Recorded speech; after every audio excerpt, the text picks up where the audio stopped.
حسین علیہ السلام کی شہادت کے بعد عمر بن سعد نے امام حسین علیہ السلام اور آپ کے ساتھیوں کے جسموں کو لوٹا اور ان کے جسم مبارک کو گھوڑوں سے پامال کیا اور پھر کربلا کی گرم ریت پر ایسے چھوڑ دیا ایسے تو کوئی اپنے دشمنوں کو بھی نہ چھوڑے۔ اور اس کے بعد امام حسین علیہ السلام کے خیموں کو لوٹا گیا، خیموں کو آگ لگا دی گئی، جہاں امام حسین علیہ السلام کے گھر والے، بیویاں، بہنیں، بچے تھے اور آپ کے بیٹے امام زین العابدین جو جنگ کے ٹائم بیمار تھے، اور خیموں کو آگ لگا کر امام حسین علیہ السلام کے خاندان کو رسیوں سے بند کر کے کوفہ لے کے جایا گیا۔ حسین علیہ السلام اور آپ کے بیٹوں اور آپ کے بھائیوں کے سر مبارک کو نیزے پر سوار کیا گیا، اور جیسے ہی یہ کوفہ پہنچے تو آپ کے خاندان کو گلیوں میں بری حالت کے ساتھ پھرایا گیا تاکہ لوگ یہ جان لیں کہ یزید کے خلاف جو بھی جائے گا اس کا یہی حال ہوگا۔ اور اس کے بعد امام حسین علیہ السلام اور آپ کے خاندان کو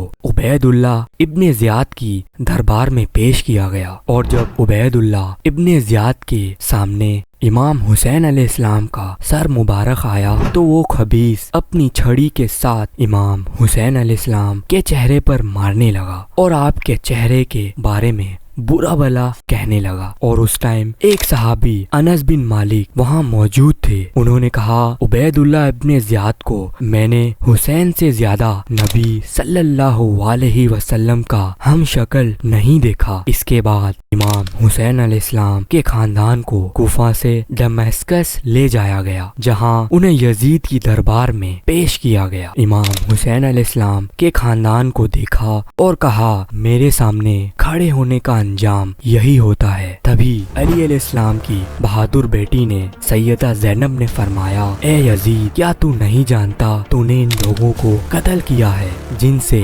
نبی صلی اللہ علیہ وسلم محبت کیا کرتے تھے۔ اس دین کو ماننے والے یقیناً اس ظلم کو نہیں بھولیں گے۔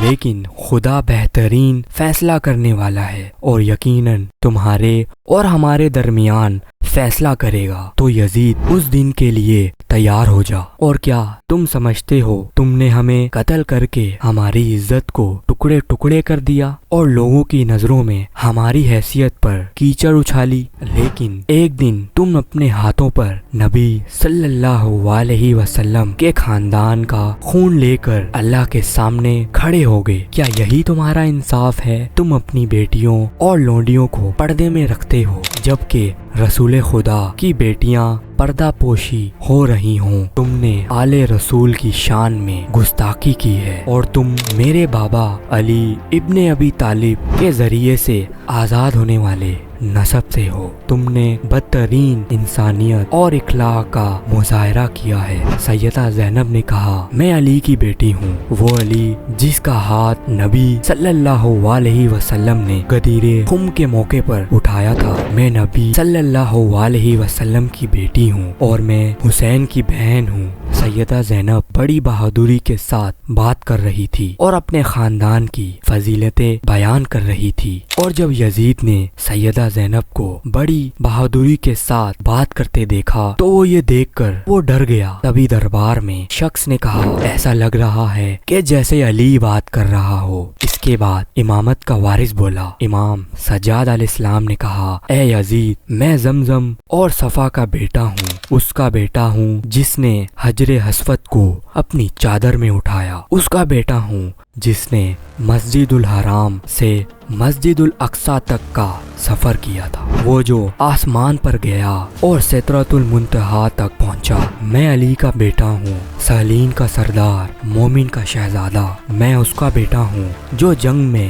فتح یاب ہوا، جس نے کفار کو شکست دی، جس نے نبی صلی اللہ علیہ وسلم کے شانہ بشانہ جنگ کی، اللہ نے اس کی حفاظت کی، اور میں اس کا بیٹا ہوں ہوں جس نے سب سے پہلے اللہ اور اس کے رسول کی پکار پر لبیک کہا، سب سے پہلے نبی صلی اللہ علیہ وسلم پر ایمان لایا اور سب سے پہلے اسلام کے لیے لڑا اور رسول خدا کو دشمنوں سے بھی بچایا۔ اے یزید، یاد رکھ یہ دنیا فانی ہے، ساری طاقت اللہ کی ہے اور تم آج خوش ہو رہے ہو، لیکن تم اللہ کے فیصلے کے سامنے کھڑے ہوگے اور تم سے آل رسول کے خون کا حساب بھی لیا جائے گا جو تم نے بہایا ہے۔ اے لوگوں، یہ جان لو ہم پر آنے والی مصیبتوں کے باوجود ہم اپنے ایمان پر ثابت رہے، ہم قربان ہو گئے لیکن ہم نے نیکی کا راستہ نہیں چھوڑا اور ہمارا مشن جاری ہے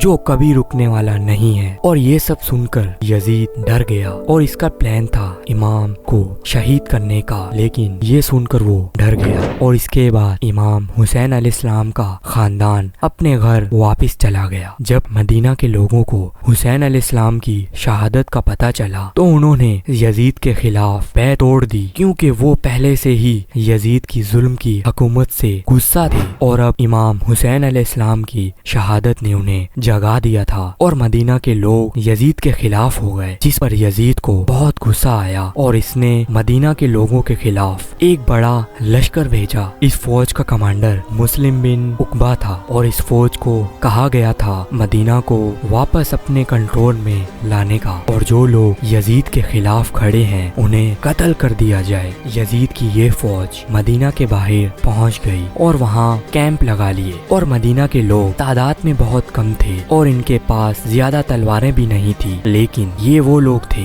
جنہوں نے نبی صلی اللہ علیہ وسلم کی برے وقت پر مدد کی تھی، یعنی انصار۔ تعداد میں بہت کم تھے لیکن یزید کی فوج کے ساتھ بہادری کے ساتھ لڑے، لیکن کم لوگ ہونے کی وجہ سے وہ ہار گئے۔ انصار کو ہرانے کے بعد یزیدی فوج مدینہ میں انٹر ہوئے اور انہوں نے اتنے قتل عام کیے جس سے آج بھی اسلامک ہسٹری کا سب سے بروٹل دن مانا جاتا ہے۔ یزیدی فوج نے ہزاروں لوگوں کو قتل کیا اور ہزاروں عورتوں کا ریپ کر کے انہیں پریگننٹ کر دیا اور یہاں تک کہ مسجد نبوی کو بھی نہیں چھوڑا، وہاں گھوڑوں کو کھڑا کر دیا گیا جنہوں نے پیشاب کیا اور کافی ٹائم تک وہاں نماز بھی نہیں ہو سکی، جبکہ نبی صلی اللہ علیہ وسلم نے کہا تھا جس نے اہل مدینہ پر ظلم کیا اور ان لوگوں کو ستایا ان پر اللہ کی لعنت۔ اور اس ظلم کے بعد ایک شخص جس کا نام عبداللہ بن زبیر تھا وہ یزید کے خلاف کھڑے ہوئے۔ عبداللہ بن زبیر حضرت زبیر رضی اللہ تعالی عنہ کے بیٹے تھے جو نبی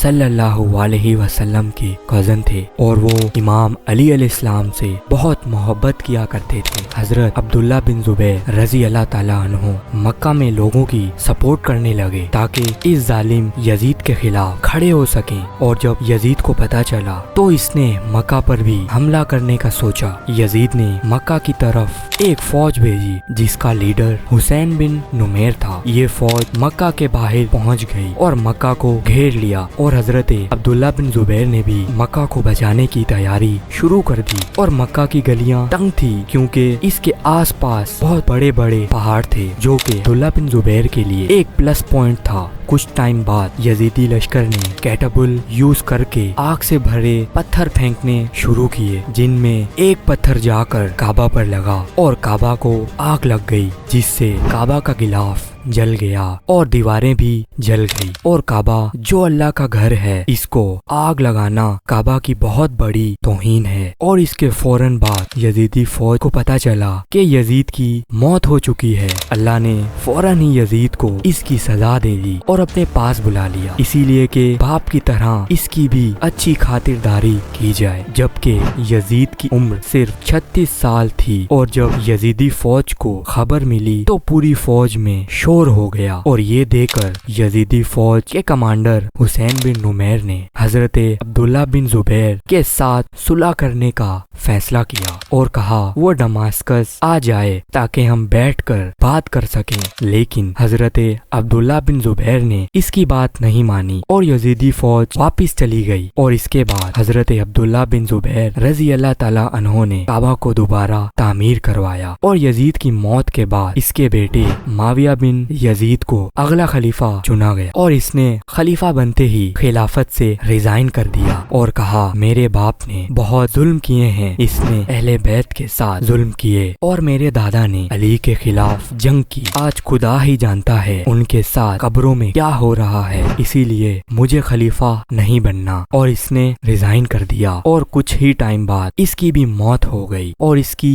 موت کے بعد بھی لوگوں کے دلوں میں یہ زندہ رہا، جبکہ اس کے باپ اور دادا آج بھی لعنت کے حقدار ہیں۔ اور اس کے بعد ایک اور ظالم خلیفہ بنا جس کا نام مروان